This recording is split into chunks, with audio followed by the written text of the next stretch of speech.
Welcome to easy GST software. आज के video में हम देखने वाले हैं कि सॉफ्टवेयर में से फाइनेंशियल ईयर 25-26 की रिन्यू कैसे करते हैं। तो ये हम पूरा इस वीडियो में देखेंगे डिटेल्स वाइज। तो जब भी आप रिन्यू करने से पहले आपको सॉफ्टवेयर को अपडेट कर देना है। तो आपका जो भी सॉफ्टवेयर का वर्जन है वो इस तरह से अपडेट होना चाहिए। और जैसे सॉफ्टवेयर आप अपडेट करोगे तो आपका सीरियल नंबर भी अपडेट हो जाएगा सॉफ्टवेयर का। तो ये ऑलवेज आपको ध्यान रखना है कि आपका सीरियल नंबर अपडेटेड होना चाहिए, उसके बाद ही आपको रिन्यूअल की प्रोसेस करनी है। तो रिन्यूअल की प्रोसेस करने के लिए आपको रिन्यूअल 2025 बटन पर क्लिक करना है। जैसे ही ये बटन पे क्लिक करोगे तो सॉफ्टवेयर आपको रीडायरेक्ट करेगा हमारी वेबसाइट पे। जैसे ही रीडायरेक्ट होता है तो यहाँ पे जो भी सारी आपकी डिटेल्स होगी, जो जैसे कि आपका अपडेटेड सीरियल नंबर जीएसटी का और जो भी प्रोडक्ट होगा वही इसके हिसाब से यहाँ पे सारी डिटेल्स आ जाएगी। ओके, तो यहाँ पे इजी जीएसटी सॉफ्टवेयर उसके रिन्यूअल कॉस्ट के हिसाब से उसकी अमाउंट और जो भी टोटल अमाउंट होगी तो वो यहाँ पे अमाउंट पेबल यहाँ पे आ जाएगा। वो कंफर्म करने के बाद यहाँ से आपको कंटिन्यू बटन पे क्लिक करना है। जैसे ये बटन पे क्लिक करोगे तो यहाँ से बिलिंग डिटेल्स आएगी, तो जो भी डिटेल्स यहाँ पे होगी उसके हिसाब से आपका बिल बनेगा। तो ये आपको ऑलवेज ध्यान रखना है कि जो भी डिटेल्स है वो आपको एक बार कंफर्म कर लेनी है। जैसे कि आपका ईमेल एड्रेस है, क्योंकि जो भी रिन्यूअल एक्टिवेशन की होगी वो आपके ईमेल पे जाएगी, तो यहाँ पे आपको ईमेल कंफर्म कर देना है। इन केस आपको चेंज करवाना हो ईमेल एड्रेस तो हमारे कस्टमर सपोर्ट में कॉल करके आप चेंज करवा सकते हो।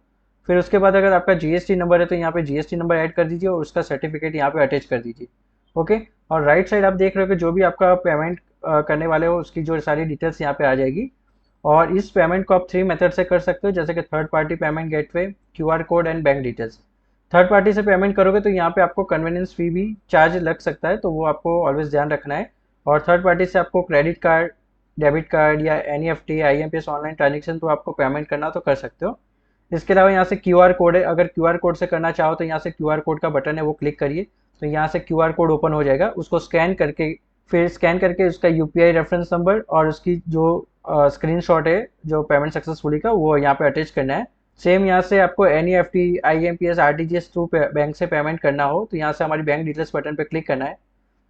तो यहाँ पे बैंक डिटेल्स ओपन हो जाएगी हमारी, तो वो आपकी बेनिफिशियरी ऐड करनी है आपके बैंक में और उसके थ्रू आपको पेमेंट प्रोसेस करना है।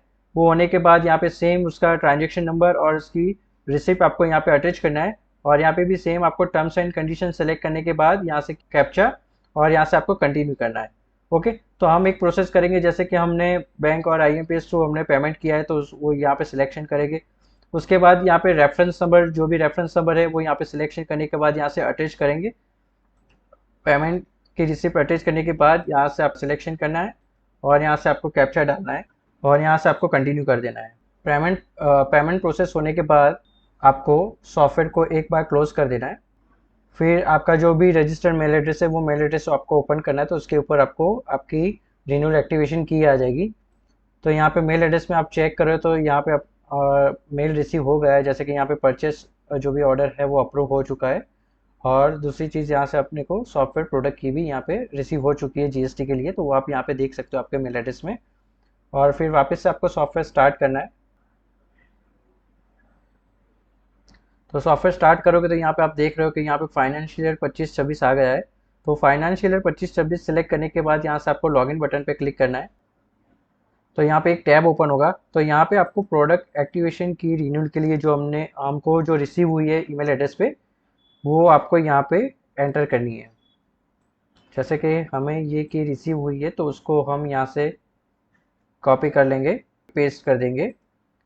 और फिर यहाँ पे एक ओटीपी होगा वो हमें रिसीव होगा हमारे मेल एड्रेस पे, तो 1 से 2 मिनट तक आपको वेट करना है। तो यहाँ पे ओटीपी रिसीव होगा आपको। तो यहाँ पे एक मेल रिसीव हो गया है ओटीपी का, तो ये ओपन करते हैं और यहाँ पे जो भी ओटीपी आया है वो यहाँ पे डाल देंगे और यहाँ से सबमिट कर देंगे। तो यहाँ पे आप देख रहे हो कि आपका जो ऑर्डर है वो सक्सेसफुली रीएक्टिवेटेड हो गया है और यहाँ से आपको ओके करना है। फिर इसके बाद वापस से आपको यहाँ से चेक कर सकते हो कि यहाँ पे देखो आपका 25-26 एक्टिव हो गया और यहाँ से आप प्रोसीड करके आपका काम कर सकते हो।